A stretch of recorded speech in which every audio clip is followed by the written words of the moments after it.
வணக்கம். நான் அற்புதராஜன் தனுஷன்.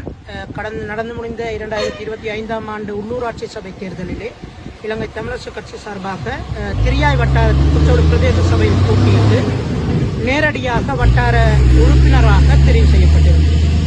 கடந்த 2025ஆம் ஆண்டு 6ஆம் மாதம் 24ஆம் தேதி நடந்த குற்றோடு பிரதேச சபை தவிசாளர் தெரிவிலே நாங்கள் தற்பொழுது தவிசாளராக இருக்கின்ற நபருக்கு எதிராக எங்களுடைய அதிருப்தியை வெளிப்படுத்தி வெளிநடப்பு செய்திருந்தோம். அந்த வெளிநடப்பின் பின்னராக ஊடகங்களுக்கும் எங்களுடைய சொந்த முகநூல் கணக்குகளூடாகவும் கருத்துக்களை பதிவு செய்திருந்தோம்.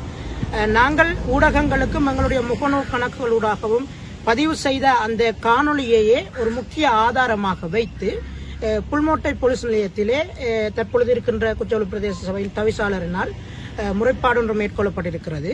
அதன் அடிப்படையில் அந்த முறைப்பாடானது இலங்கை தமிழரசு கட்சியில் இருக்கிற எங்கள் 4 பேர் மீதும் தான் அதிருப்தியில் இருப்பதாகவும் எங்களால் தனக்கு உயிர் அச்சுறுத்தல் இருப்பதாகவும் குறிப்பாக திரியாய் வட்டார வேட்பாளர் அதாவது நான் முன்னாள் போராளியினுடைய மகன் என்றும் அதனால் தனக்கு அச்சுறுத்தல் இருப்பதாகவும் நாங்கள் சபைக்கு வந்தால் தனக்கு உயிர் பாதுகாப்பில்லை என்றும் தனக்கு இவற்றை கருத்தில் கொண்டு தனக்கு போலீஸ் பாதுகாப்பினை வழங்குமாறும் கூறி ஒரு முறைப்பாட்டினை வழங்கியிருந்தார்.